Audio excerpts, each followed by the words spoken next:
Rebonjour tout le monde, épisode 5 de commentaires et parenthèses et commentaires avec Idriss Aberkan.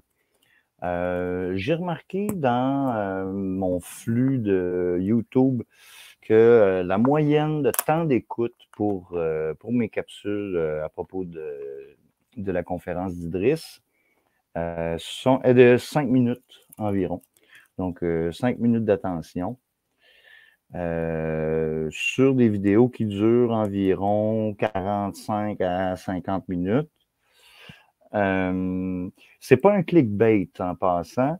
Moi, ce que je fais, c'est seulement des parenthèses et des commentaires. Je fais des ajouts, en fait, à l'information qu'Idriss Aberkan partage, que je trouve fort intéressante. Et puis, on va continuer. On est rendu déjà au 5e épisode, on est rendu à 1h50 de la conférence. Donc, ça se peut que je réussisse à le faire en 2 épisodes. Fait que ça se pourrait qu'il y ait un épisode 6. Restez à l'écoute. Je voudrais remercier aussi les fidèles, mon fidèle auditoire qui suit aussi ma série Ça sera dans l'examen. Et puis, voilà, sans plus tarder, commençons.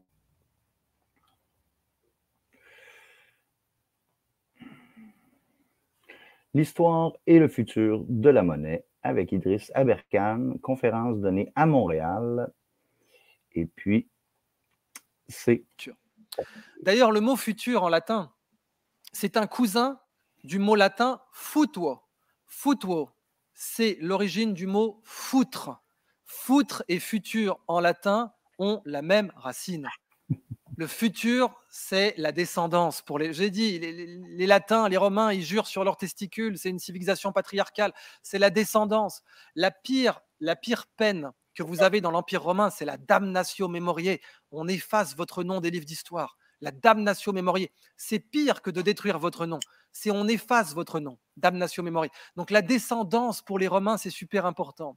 Donc le futur, c'est le futuo. C'est la descendance, c'est foutre. Eh bien, on a compris le passé. Maintenant on va comprendre le futur. Tadam! Alors essayons de comprendre qu'est-ce que c'est que la super-monnaie. Vous savez, pour expliquer un peu le capitalisme aux gens, on avait inventé dans les années 20 le Monopoly. Le premier Monopoly, ça se passe à Atlantic City, la ville des casinos. La rue de la Paix. Alors, il y a un Monopoly québécois, non? C'est quoi? Ouais. Avenue du Parc, Place du Parc, puis c'est quoi l'autre? Je me souviens plus, mais c'est ça. Il y a le Monopoly a été inventé par une femme. Faudrait le savoir, ça. Faudrait le dire. Quoi, les cases bleues? Pardon? Avenue du Parc et promenade, ok. Donc, ah oui, Parc Avenue et Boardwalk, j'imagine. Donc, c'est basé sur New York, en fait. Non? Non, Ouais. Boardwalk, c'est Atlantic City. Bon, pour le Monopoly parisien, c'est la rue. Boardwalk, c'est Atlantic City. De la Paix, à côté de la place Vendôme, c'est un des immobiliers les plus chers.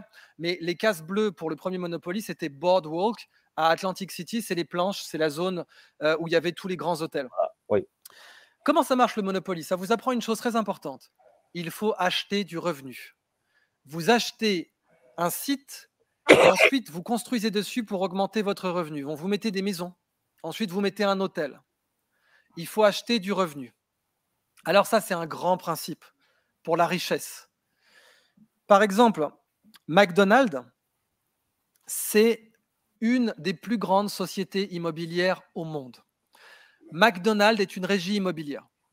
McDonald's n'est pas une société de restaurant, pas du tout. McDonald's, c'est une société immobilière. Ils possèdent le foncier et ils apprennent à leurs locataires comment payer le loyer. C'est-à-dire que le franchisé est un locataire du terrain et des murs et il doit payer son loyer en vendant des hamburgers. Et comme la vente de hamburgers est très fiable et prévisible, c'est tellement fiable que vous savez qu'il y a un Big Mac Index. Pour connaître le coût de la vie, les économistes utilisent le prix du Big Mac. En Ukraine, le Big Mac était très bas. Moi, j'ai vécu à Kiev, le Big Mac était autour de 1,50 $. qui est assez fascinant aussi, c'est que les Big Mac des années 70, là, c'était des gros trucs. Tu sais. Quand ils ont sorti les Big Mac avec les petits emballages styrofoam, là, Big Mac, là, écrit dessus, là, ben là, la grosseur du Big Mac a fait elle a réduit. Aujourd'hui, tu achètes un Big Mac, puis c'est pas très big, c'est plus Mac. Un peu, même moins d'ailleurs, autour de 1 $. En Suisse, le Big Mac, c'est 7 $, 8 $. Donc le Big Mac Index, c'est le même produit, mais vous avez l'idée du coût de la vie en ayant son prix. Eh bien, McDonald's gagne de l'argent en apprenant à ses locataires comment payer le loyer. Ben, au moins, il y a un avantage en Suisse, c'est que chez McDonald's, il y a de l'espresso. Il n'y a pas juste du café filtre dégueu, imbuvable. Starbucks fait pareil, Subway fait pareil. Et en plus, vous avez un autre avantage avec McDonald's et Starbucks, c'est que quand vous en ouvrez un, le foncier autour vaut encore plus cher. Le foncier autour vaut encore plus cher. Donc, vous pouvez faire 2 fois plus d'argent, enfin pas 2 fois plus, mais vous avez plusieurs sources de revenus. Vous pouvez spéculer sur le prix du foncier autour parce que vous savez, la meilleure façon de prédire le futur, c'est de le créer. Quand vous êtes McDonald's ou Starbucks, vous créez le futur. Parce que dès que vous avez installé un Starbucks ou un McDonald's, le foncier autour vaut plus cher. Donc, si vous avez acheté le foncier autour, vous gagnez de l'argent. Donc, faire du revenu. Alors, vous savez, dans la figure, dans les gens qui ont marqué l'histoire du Québec, vous avez eu Richelieu, le cardinal de Richelieu. Le cardinal de Richelieu, ce n'était pas du tout un homme d'église. Il adorait les femmes. On lui attribue la célèbre phrase « Madame, si ma soutane était de bronze, vous entendriez sonner les cloches. » C'est très drôle. C'est très drôle. Il faut savoir que derrière le cardinal de Richelieu, il y avait le père Joseph, qui était littéralement de son personnage vient le mot éminence grise. Parce qu'il portait une robe de bure grise. Et puis, c'était lui qui était le conseiller derrière le cardinal de Richelieu. Et puis, en fait, c'est lui qui a tout contrôlé. C'est le père Joseph. Donc, il n'était pas fait pour l'Église. Au contraire. D'ailleurs, il a eu la gonorrhée à 14 ans. Donc, quand vous avez la gonorrhée à 14 ans, vous n'êtes pas vraiment fait pour l'Église catholique, a priori.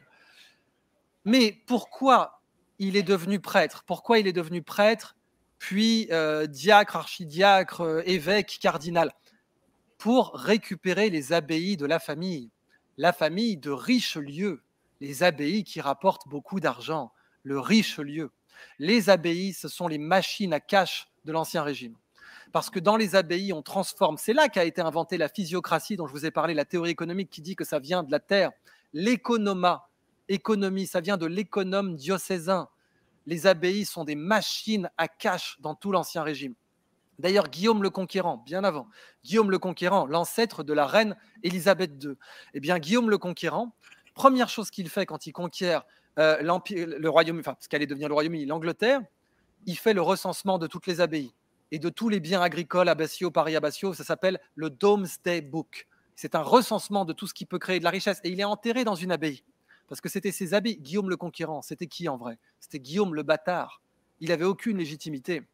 Il n'était pas du tout l'héritier légitime qui pouvait prétendre au duché de Normandie. Pourquoi? Parce que c'était un viking, c'était un descendant des vikings. Je pense que c'était un descendant de Rollon. Puis Rollon, en fait, non, c'était pas un descendant direct de Rollon. Il y a toute une histoire là-dedans, mais c'est un viking, Guillaume le Conquérant. Mais il avait les abbayes. Et quand vous avez du pognon, vous devenez légitime. Là aussi, je vous laisse réfléchir à ça 2 minutes. Donc, Richelieu, il est devenu homme d'église pour contrôler les abbayes. Et les abbayes, c'était des sources de revenus. Et évidemment, le modèle abbatial plus récent, c'est McDonald's, si vous voulez. C'est-à-dire que McDonald's ne transforme pas sur place, mais ce sont des sources de revenus. Ici, on a l'abbaye de Saint-Benoît-du-Lac, près de Magog. ils produisent leur fromage de chèvre, ils produisent toutes sortes de trucs, là, des chandelles, etc., etc. Fait que c'est rentable parce que c'est une communauté qui est pas complètement autosuffisante, qui n'est pas en autarcie, mais qui génère du revenu, qui fait de l'élevage, c'est ça. Donc, la vie monastique apportait beaucoup de richesses.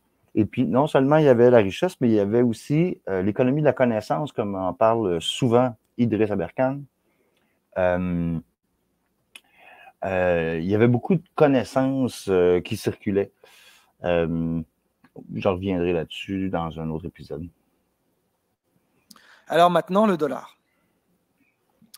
Pourquoi le dollar ne s'est pas effondré? Parce qu'il y a l'armée américaine qui force les pays à coter leurs matières premières en dollars. Si vous voulez des matières premières, que ce soit du café, du thé, du pétrole, du strontium, de la bauxite, du latex, vous devez payer en dollars. Le dollar est la monnaie de souveraineté. Si vous êtes un État souverain, vous devez pouvoir acheter vos propres matières premières. Et pour acheter des matières premières, il faut payer en dollars. Donc même si c'est des carcasses de porc, du jus d'orange surgelé, il faut payer en dollars. Et comment vous faites ça? Eh bien, comme je vous l'ai expliqué pour l'Empire romain. Comment vous faites que le dollar paye du café au Japon en matière première à l'échelle macroéconomique, hein? Comment vous faites que si le Japon veut acheter du café, il faut payer en dollars? Comment vous faites pour que si l'Argentine veut acheter du jus d'orange surgelé, il faut payer en dollars? Ben, vous avez la plus grande armée du monde, comme les Romains. Et cette grande armée, elle va vous coûter une fortune. Parce que toute cette périphérie de votre empire, pour la forcer à prendre votre monnaie, eh ben, il faut payer la plus grande armée du monde. Il vous faut 14 porte-avions. Il vous faut les meilleurs services secrets du monde. Il vous faut la CIA. Il vous faut la NSA. Il vous faut une influence politique. Et ça va finir par vous coûter beaucoup plus cher que ça vous rapporte. Et c'est la situation actuelle de l'Empire américain. Et c'est pour ça que vous avez une rébellion dans les périphéries de l'Empire américain, avec les BRICS, qui sont en train de coopter des producteurs de matières premières. Le roi d'Arabie Saoudite, on a commencé avec le lac Léman, je dis l'Arabie Saoudite. L'Arabie Saoudite, c'est les accords du Quincy, c'est Roosevelt, il va mourir, Roosevelt, et il fait un détour avec son bateau, il laisse le roi d'Arabie Saoudite monter avec ses chèvres, et il signe un accord, on vous protège, mais vous cotez le pétrole en dollars. Ça, ce sont les accords du Quincy. Nous, on vous protège, parce que Churchill ne peut plus vous protéger. C'est l'Empire britannique qui a créé l'Arabie Saoudite, avec Lawrence d'Arabie. Mais nous, l'Empire britannique, vous avez bien vu, ils n'ont même pas pu protéger Singapour. L'Empire britannique, ils sont morts. Nous, on est le nouvel empire. On va vous protéger. Mais vous allez coter le pétrole en dollars et ça va créer le pétrodollar. Et maintenant, Mohamed Ben Salman est en train de remettre ça en cause. C'est historique. C'est historique, il a signé des contrats en yuan et il les a signés tout en normalisant les relations avec l'Iran. C'est encore plus grave. Vous avez deux gros producteurs de pétrole et de gaz qui se détestent, qui font la paix et qui s'accordent pour coter leur pétrole en yuan et en rouble. Et le... Bon, il faut savoir aussi que récemment, il y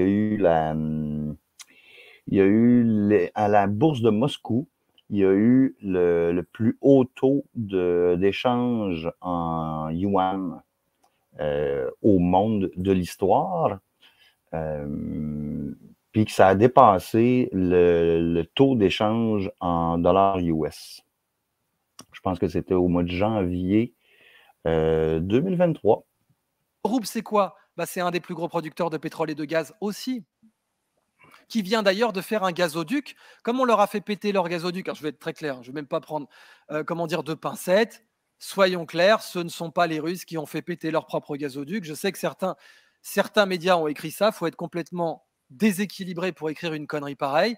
C'est bien entendu les États-Unis qui ont fait péter les gazoducs, c'était dans leur intérêt. Cependant, les Russes, ce qu'on ne vous a pas dit, c'est qu'ils ont inauguré un autre gazoduc, je crois qu'il s'appelle Force de Sibérie, et lui, il part vers la Chine. Et là, on ne pourra pas leur faire sauter, c'est sur leur territoire. Donc là, on a un vrai problème. Parce que qu'est-ce qui se passe autrement? C'est l'hyperinflation. Vous avez le Zimbabwe, Et c'est pas anodin, ce sont des dollars aussi, c'est pas des dollars américains. Mais le Zimbabwe a imprimé des billets de 100 trillions de dollars. Ça, c'est l'hyperinflation. Et c'est vrai que les tenants de la France-Afrique et les tenants du système du franc CFA, ils vous disent, grâce au franc CFA, il n'y a pas ça. C'est leur argument. Je ne dis pas que c'est celui que je défends, attention. Mais c'est leur argument. Ils disent, grâce au franc CFA, vous n'avez pas ce genre de truc. Ça... Au Zimbabwe, si tu veux acheter une barre de chocolat, c'est 1 milliard, je pense. Je pense que c'est 1 milliard pour acheter une Kit Kat ou une Coffee Crisp ou quelque chose du genre. Je pense que c'est 1 million ou 1 milliard, quelque chose comme ça.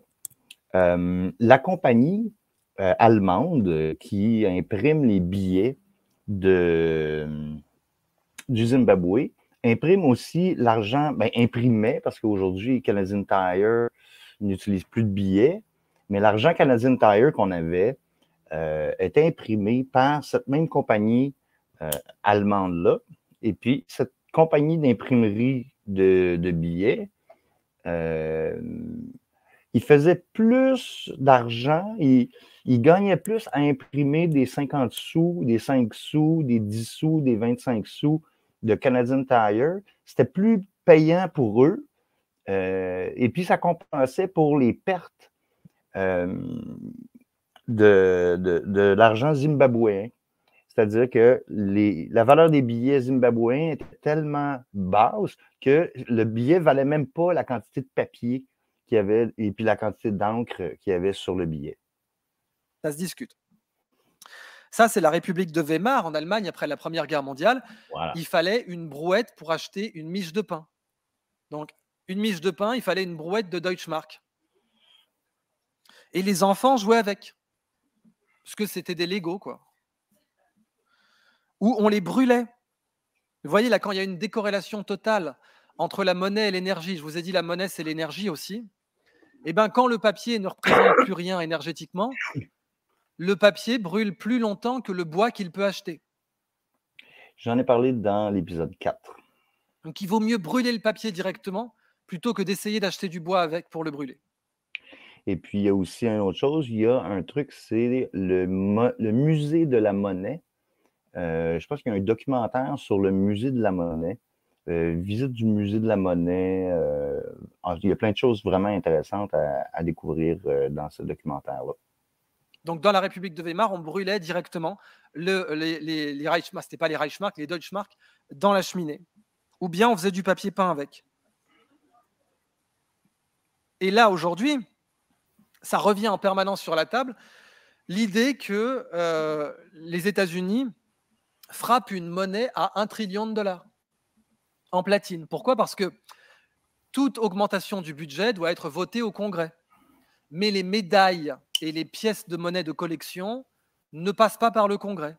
Alors, beaucoup de juristes ont dit, si le président veut augmenter la quantité de dollars en circulation sans passer par le Congrès, sans passer par la Réserve fédérale, il peut imprimer, il peut frapper une pièce de 1 trillion en platine quand même. Bon.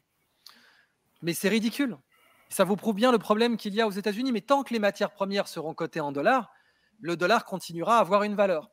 Parce que le dollar, en fait, représente l'économie du monde, pas l'économie des États-Unis. Si le dollar ne représentait que l'économie des États-Unis, il y aurait une hyperinflation et il faudrait imprimer des billets de 100 trillions de dollars tous les jours. Donc voilà, cette idée d'une pièce de 1000 milliards serait légale. Vous avez des journalistes qui s'en vantent, sont très contents, ils disent voilà, on a trouvé une solution. Ah oui, hein, le budget américain est complètement parti en vrille, on a trouvé une solution, il suffit de frapper des monnaies qui valent 1000 milliards. On en revient à ces bons du Trésor que je vous ai montrés au début de la conférence. Les Kennedy Bonds endossés à 500 millions chacun.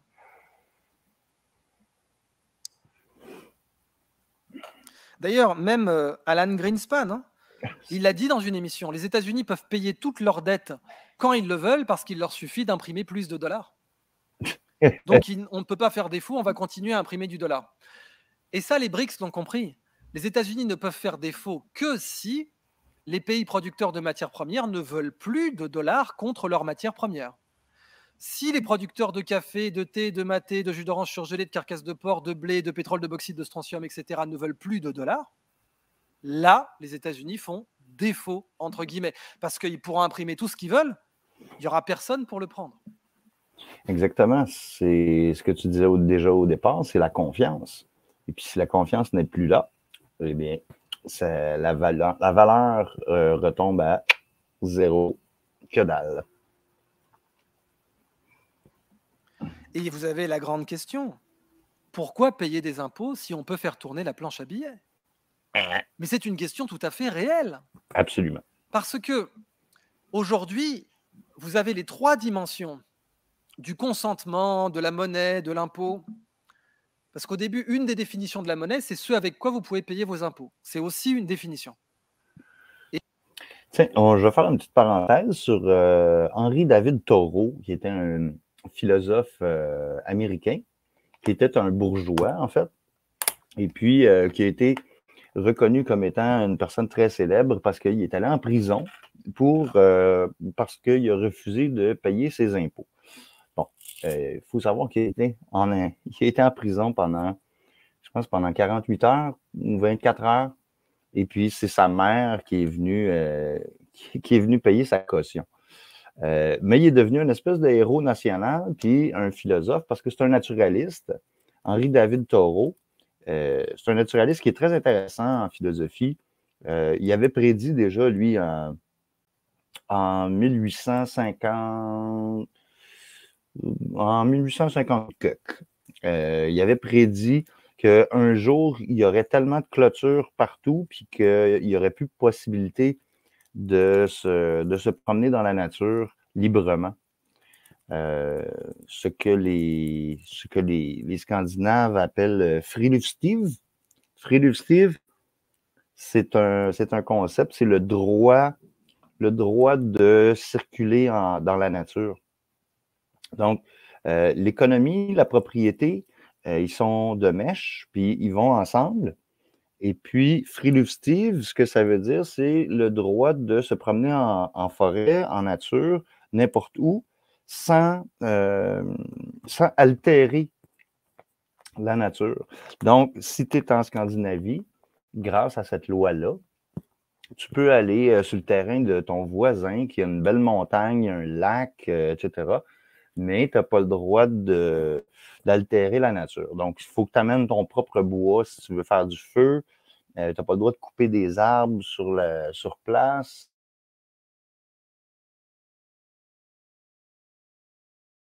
Puis, il ne faut pas que tu déranges les habitants s'il y a une habitation sur le territoire. Ils appellent ça friluftsliv. Friluftsliv.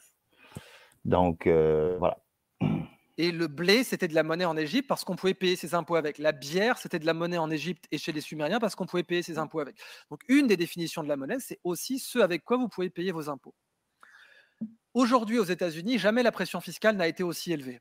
De toute l'histoire même du monde, en fait, au Moyen Âge, un serf en France était moins taxé qu'un père de famille des classes moyennes aux États-Unis. Je parle de toutes les taxes, hein, la TVA, etc. Si vous mettez toute la pression fiscale sur un père de famille en Floride, elle est autour de 2 fois supérieure à celle d'un serf au Moyen Âge en France. Mais jamais la dette n'a été aussi élevée non plus. Et jamais la planche à billets n'a tourné autant. Donc aux États-Unis, vous voyez vraiment les symptômes d'une fin d'empire, à savoir charge fiscale maximale, planche à billets maximale, comme les Romains, il n'y avait pas de papier-monnaie, mais ils faisaient des trous dans les pièces, donc planche à billets maximale, dévaluation maximale, et dette maximale. Et Roosevelt, en 1933, avait passé un ordre exécutif, ce n'était pas au Congrès, ce n'est jamais passé par le Congrès, qui n'aurait certainement pas accepté d'ailleurs, interdisant les Américains d'avoir des pièces d'or ou des lingots d'or. Et c'est pour ça qu'aux États-Unis, les bijoutiers ne frappent que de l'or à 14 carats, pas à 24 carats.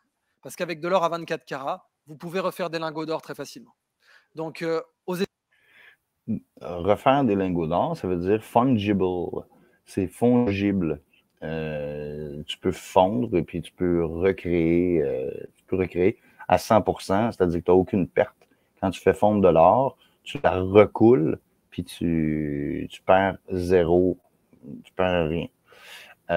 En fait, l'aluminium, ben, les canettes d'aluminium, par exemple, si on prend, je sais pas moi, une canette de liqueur ou une canette de bière d'aluminium, l'aluminium est recyclable à 100%, donc elle est fongible, puis elle a une valeur. Les petites canettes sont à 5 cents, puis les grosses canettes sont à 20 cents. Tu connais ça? Aux États-Unis, si vous achetez des bagues, etc., vous verrez, c'est 14 carats. Ce n'est certainement pas même 18 et encore moins 24. Et donc, c'est passé du jour au lendemain. Vous voyez, c'était affiché. Il y avait marqué ici, Postmaster, please post it in a conspicuous place. Hein, donc, affichez-le dans un endroit bien visible.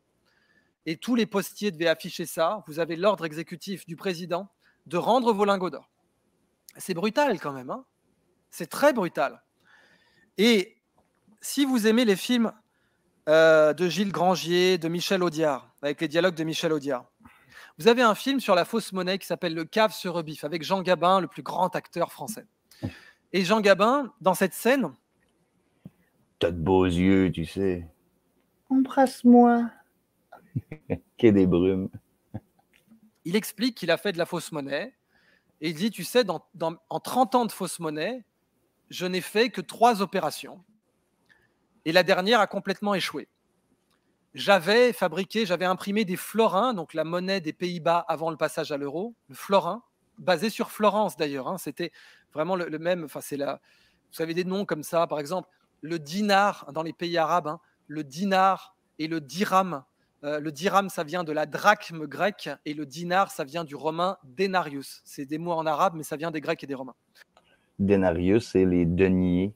Les deniers, quand on regarde, par exemple, ici, le tarot de Marseille, je ne sais pas si vous pouvez voir, mais dans le tarot de Marseille, il y a les deniers, qui était le nom français pour les dinars. Eh bien, Gabin dit, j'avais imprimé des florins, j'avais fait livrer une imprimante moitié par le Portugal, moitié par l'Allemagne, etc. J'avais les angles, j'avais tout fait. Et quand j'ai eu tous mes billets, j'ai dû les brûler, je me suis fait un feu de cheminée à 2 milliards. Et il dit, mais pourquoi? Il dit, parce que le jour où j'ai sorti cette fausse monnaie, la reine des Pays-Bas a décidé que cette coupure, les billets de 20 florins, étaient démonétisés, bloqués en banque. Et le personnage en face lui dit, mais ils ont le droit de faire ça? Et là, vous voyez la tête de Jean Gabin quand il lui pose cette question. Et il lui dit, pauvre con, dis-toi bien qu'en matière de monnaie, les États ont tous les droits et les particuliers aucun. Et c'est tout à fait vrai. C'est tout. Puis c'est ce qui nous attend avec le crypto-dollar canadien. Tout à fait vrai. Dis-toi bien qu'en matière de monnaie, les États ont tous les droits, les particuliers aucun. La monnaie chinoise, elle s'appelle le renminbi. C'est mignon, la monnaie du peuple. Mais elle n'appartient pas du tout au peuple. Aujourd'hui, la Chine fait des essais d'une monnaie avec date de péremption. Vous avez des essais dans certaines villes chinoises d'une monnaie, si vous ne l'avez pas dépensée à la fin du mois, elle disparaît. En quoi c'est une monnaie du peuple, ça? Bon, pour les vacances à Shanghai, c'est mort. Donc, vraiment, retenez ce principe-là, les États ont tous les droits, les particuliers, aucun. Il y avait quelqu'un qui disait, je ne me souviens plus c'est qui, mais donnez-moi le contrôle de la planche à billets ou laissez-moi contrôler. C'est Rothschild, je pense, qui avait dit ça. Laissez-moi contrôler la monnaie dans un pays et puis je me fous complètement de qui fait les lois. Donc, la dévaluation, 8 000 milliards et 900 000 morts. 8 000 milliards, 900 000 morts. La dette, ça c'est pour les guerres contre le terrorisme. Hein. En 20 ans, 8 000 milliards. 8 000 milliards de dollars. Pour rien. Je veux dire, en Afghanistan, on a quand même, en 20 ans, on a remplacé les talibans par les talibans. Et entre-temps, on a cramé la moitié de ces 8 000 milliards. Qu'est-ce qu'on aurait pu faire avec ces 8 000 milliards? La dette nationale US. Et d'un point de vue civilisationnel, je veux attirer votre attention sur le fait qu'une civilisation qui produit beaucoup de planches à billets, elle produit aussi beaucoup de fake news. Ça va avec. Comment on a justifié la guerre en Irak? On a dit que Saddam avait des armes de destruction massive. C'était faux. Avec voyons, Colin Powell avec avec son... Civilisation qui imprime beaucoup de fausses monnaies, elle imprimera aussi beaucoup de fausses nouvelles, mais officielles, par les grands médias.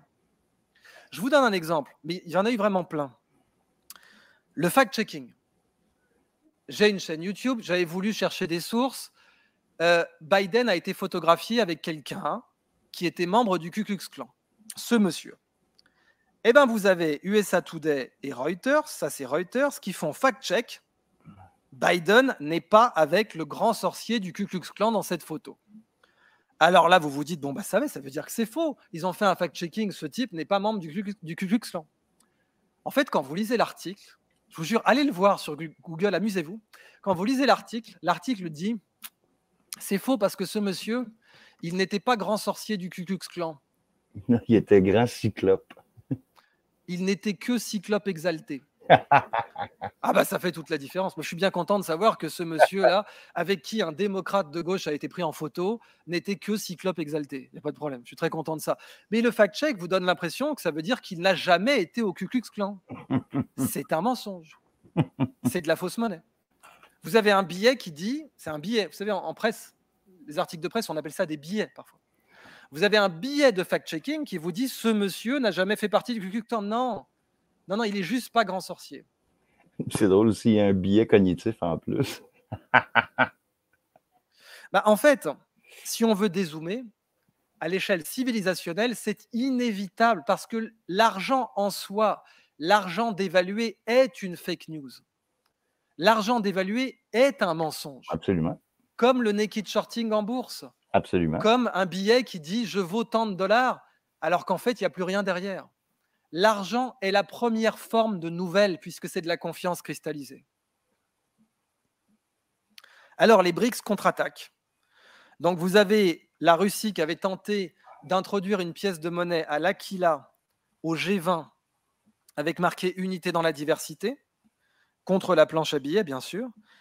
Et l'autre, c'était le Bitcoin. Là, vous voyez un des grands Bitcoin maximalistes, Adam Back, qui est un suspect pour être peut-être Satoshi Nakamoto. Je ne le crois pas, mais il est souvent cité comme une des personnes qui pourrait être derrière le Bitcoin, parce que le protocole de vérification du Bitcoin, le Hashcash, c'est lui qui l'a inventé. Il l'avait inventé comme filtre anti-spam. Bon, il faut savoir aussi, c'est ça, l'inventaire du Bitcoin, il est toujours encore inconnu. C'est encore, c'est comme le fantôme de l'opéra. Il l'avait inventé comme ça. Au passage, qu'est-ce que c'est qu'un Bitcoin, si on revient rapidement à ça? C'est quoi la partie la plus importante sur ce billet de dollar? Le numéro de série. Le numéro de série est l'information la plus importante. Pour les monnaies de réserve, la plupart du temps, si vous n'avez qu'un bout de papier avec que le numéro de série, que le billet a brûlé, eh bien, vous pouvez vous le faire remplacer. Avec les francs suisses, c'est la loi. Qu'est-ce que c'est qu'un billet de banque? C'est un numéro de série protégé par plein de sécurités. L'hologramme, le filigrane, le micro-point, etc. Le micro-point, c'est quand vous avez tout un texte dans un point visible au microscope. Il y a le watermark aussi. C'était utilisé pendant la Deuxième Guerre mondiale par les espions et c'est utilisé dans les billets de banque aussi. Il y a une petite anecdote. Quelqu'un que je connais avait enterré des billets dans un sac de plastique. Il avait enterré ça pour, en cas qu'il y ait quelque chose. Au début de la pandémie, en fait, il avait décidé d'enterrer ça. Et puis, il est allé déterrer tout ça. Et puis, ces billets, c'est des pesos. C'est toutes des pesos. Et puis, l'humidité a pogné là-dedans. Et puis, ces billets étaient pourris. Ils étaient tous moisis, ils étaient tous collés ensemble. Et puis finalement, il a discuté avec les gens autour de lui, parce que là, il venait de perdre, dans le fond, il a voulu sauver une partie de son argent, mais il venait de le perdre, d'une certaine façon. Et puis, il y a des gens qui ont dit, ben non, si tu vas à la Banque centrale de Mexico, tu vas pouvoir échanger des billets, puis ils vont les accepter. Ils vont les accepter justement à cause du numéro de série. Puis, parce qu'il y a plein de commerçants qui refusaient de prendre ces billets parce qu'ils étaient. Écoute, il m'a montré l'enveloppe. Je sentais. Ah, ça sent le pourri, ça sent la moisissure. Eh bien, Un billet de banque, c'est un numéro de série protégé par plein de sécurités. Mais le Bitcoin, qu'est-ce que c'est? C'est un numéro de série avec le CV du numéro de série. Tous les propriétaires depuis que le numéro a été imprimé. Mm. Au lieu d'avoir un hologramme, un filigrane, etc., le Bitcoin a dit, on va faire le CV de tous les Bitcoins que l'algorithme a fabriqués.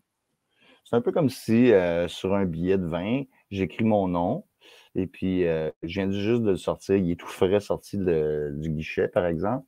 J'écris mon nom et puis ensuite je le passe à quelqu'un, puis là, cette personne-là écrit son nom, puis telle autre personne écrit son nom, et puis chacun signe le billet. Là, c'est ça le chain block, là, finalement. Là. Le blockchain. Et ce CV, il est dans un énorme livre qu'on appelle le ledger, le livre comptable. Et ce livre, tous les mineurs en ont des copies. Il y a plein de copies distribuées. C'est le principe d'Internet. S'il y a une bombe atomique, on a des copies sur d'autres serveurs. L'ARPANET, l'ancêtre d'Internet, c'était ça. Eh bien là, ils disent on a des copies partout. Tous les mineurs de Bitcoin ont une copie du grand livre comptable avec les CV de tous les Bitcoins. Vous comprenez que c'est quelque chose que vous ne pouvez faire que quand vous avez de gros ordinateurs. C'est pas pour rien que le Bitcoin est apparu dans les années 2000, fin 2000. L'informatique était suffisamment puissante pour faire ça. On ne peut pas faire sur chaque billet d'1 $ le CV de tous ses propriétaires. C'est pas. Peut-être qu'on pourra plus tard, et c'est le but de l'argent de banque centrale. Eux, ils veulent faire comme le Bitcoin, mais la différence, c'est que le Bitcoin, la quantité est fixe. Le Bitcoin a été inventé pour qu'on ne puisse pas en imprimer trop. L'argent de banque centrale, ils pourront en imprimer tant qu'ils voudront. Mais il y aura l'équivalent de ce CV. Comment on l'appelle ce CV d'ailleurs? La blockchain. Une blockchain, c'est ça. C'est la liste de tous les propriétaires qui ont détenu ce Bitcoin. Moi, je trouve ça drôle parce que block and chain, quand tu dis, c'est comme un peu ball and chain.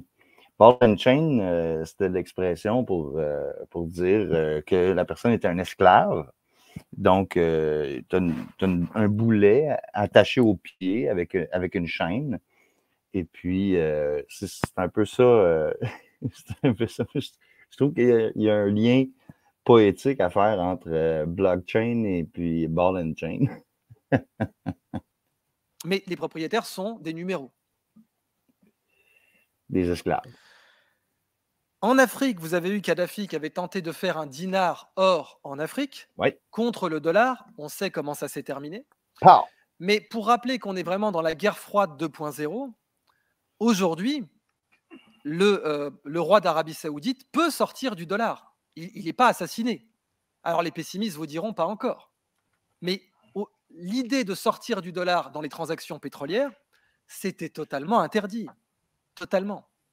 Mais aujourd'hui, la Chine et la Russie ont fait passer le message qu'elles protégeront les chefs d'État qui feront ça.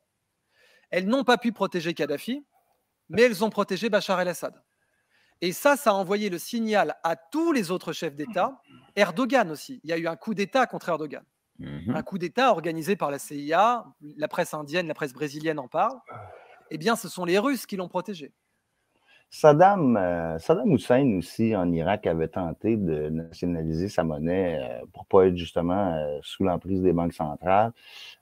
Qui d'autre? Chavez a essayé aussi de rapatrier tout l'or qui était déjà en Angleterre, l'or du Venezuela. Et puis, quand le premier chargement d'or est débarqué, il y a eu une espèce de fête nationale au Venezuela où tout le peuple était comme « Yeah, enfin, on a de la vraie valeur! » Puis là, les gens étaient dans la rue, puis puis bon, ben Chavez, il a été cancérisé. On ne sait pas si c'est mort naturelle, mais je pense qu'il a été cancérisé à distance là, avec quelque chose, là, avec une technologie top secret. Et ça a envoyé le message à tous ces chefs d'État que maintenant la Russie et la Chine réunies pouvaient les protéger. Et c'est avec cette garantie, cette assurance, cette confiance, encore une fois. Je suis un ambassadeur de Kublai Khan, si vous me défiez, vous mourrez. Eh bien, c'est avec cette assurance que Mohamed Ben Salman a décidé de dédollariser une partie de ses revenus pétroliers. Parce que le pétrole, mine de rien, là, il y a quelqu'un qui est en train de couper un gâteau avec la mer Caspienne. Qui c'est qui coupe ce gâteau, à votre avis? Staline.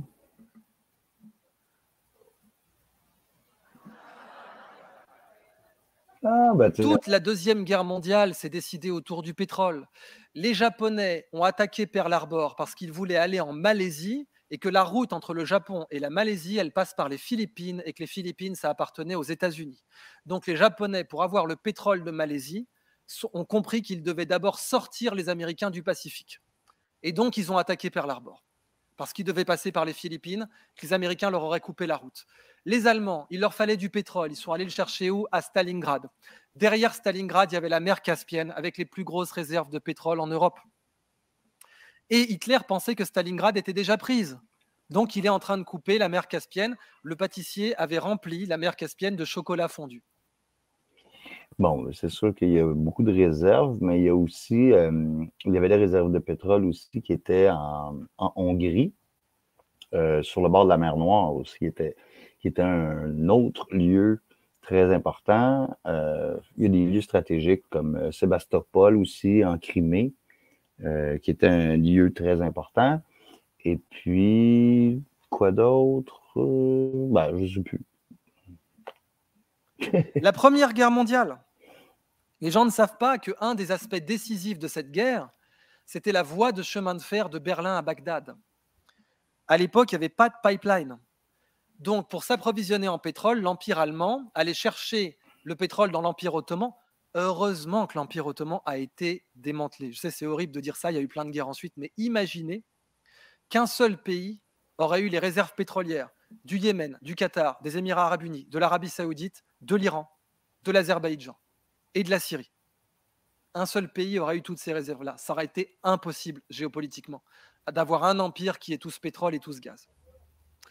Mais à l'époque, l'Empire ottoman existait et l'Empire allemand, Première Guerre mondiale, veut faire une voie de chemin de fer de Berlin à Bagdad, qui passe notamment par la Serbie. Alors évidemment, Paris et Londres ont été assez contents de soutenir le nationalisme dans la zone. Le nationalisme serbe, à l'époque, oui, Paris et Londres soutenaient le nationalisme serbe. C'est plus le cas aujourd'hui. Mais à l'époque, oui. On ne s'attendait pas à ce que ça nous pète à la gueule, honnêtement. Paris et Londres ne s'attendaient pas à ce que ça parte en Première Guerre mondiale. Mais l'idée d'avoir une grande étape de la voie de chemin de fer Berlin-Bagdad qui fasse sécession et qui devienne son propre pays et qui interdise de faire passer cette voie de chemin de fer, oui, ça, c'était totalement dans les intentions de Paris et de Londres. Et cette voie de chemin de fer Berlin-Bagdad, c'est la raison pour laquelle vous avez la porte d'Ishtar en Allemagne, à Berlin, au Pergamon Museum. C'est merveilleux, cette construction-là. Mais ils l'ont toute démontée puis reconstruite. C'est quand même, c'est aussi dingo que de ramener les obélisques, là, l'aiguille de Cléopâtre en Angleterre ou etc. Là, Parce que sur le chemin, l'Empire ottoman a fait cadeau de cette porte des jardins de Babylone, cette porte de Babylone, à l'Allemagne. C'est pour ça qu'encore aujourd'hui, elle est là-bas. Intéressant. Alors, dans les sources de revenus, oui, vous savez, à Singapour, il y a un distributeur de voitures.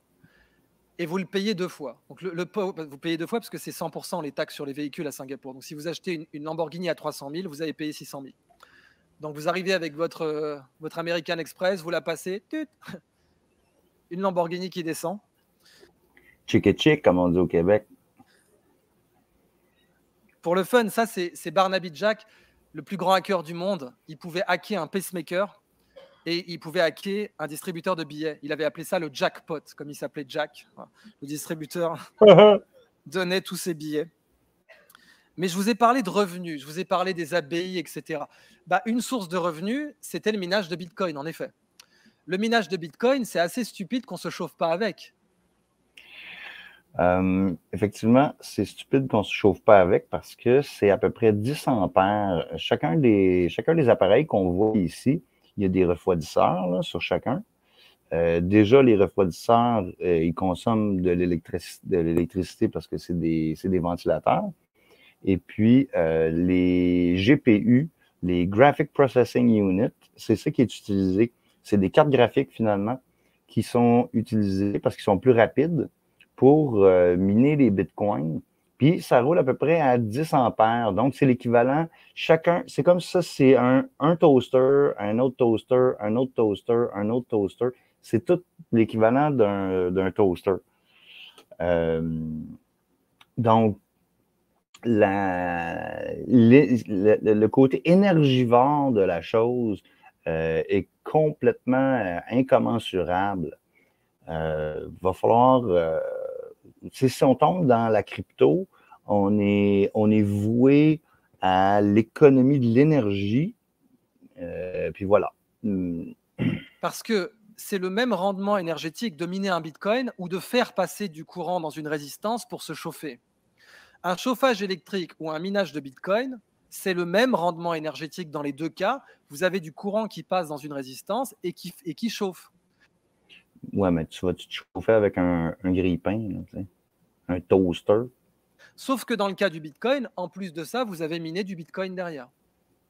Donc on devrait tous se chauffer avec des systèmes comparables, pas forcément du minage de Non, on ne devrait pas. On devrait justement pas. bitcoin, mais ça peut être des services rendus sur Internet. Un serveur, par exemple. Chacun pourrait se chauffer avec un service donné sur Internet, qui peut être un service d'authentification, qui peut être un service d'intelligence artificielle, qui peut être un service de ce qu'on appelle du rendering en architecture, c'est-à-dire faire une image en 3D et la montrer avec sa lumière. C'est stupide d'avoir du chauffage électrique qui ne donne pas de service digital. Parce que vraiment, vous ne perdez pas une calorie quand, au lieu de faire chauffer une résistance dumb, stupide, vous faites chauffer une résistance smart, comme un mineur ou une carte graphique. OK, je vais l'arrêter là. Je voudrais juste ajouter, par exemple, le fait qu'il y a des toilettes aujourd'hui qui fonctionnent, qui font du minage Bitcoin. C'est-à-dire qu'à chaque fois que tu fais caca, à chaque fois que tu flushes, à chaque fois que tu flushes ta toilette, tu tires la chasse d'eau et puis hop, ça mine des Bitcoins pendant que tu tires la chasse d'eau. Donc, c'est assez absurde. C'est vraiment absurde. Puis là où Idriss Aberkane, il commence à se perdre, ben, il parle de la monnaie, il parle de l'économie, mais on voit que le gars est aussi obsédé par l'argent. Ça, c'est mon interprétation. Et puis, ben voilà, il reste environ 20 minutes à l'enregistrement d'Idriss Aberkane. Donc, ça va être, je vais repousser ça à épisode 6. Merci d'avoir été attentif. Puis, je vous invite aussi à regarder mes capsules sur ça sera dans l'examen pour un peu faire frétiller vos neurones. Bonne journée à tous. Merci d'avoir été attentifs.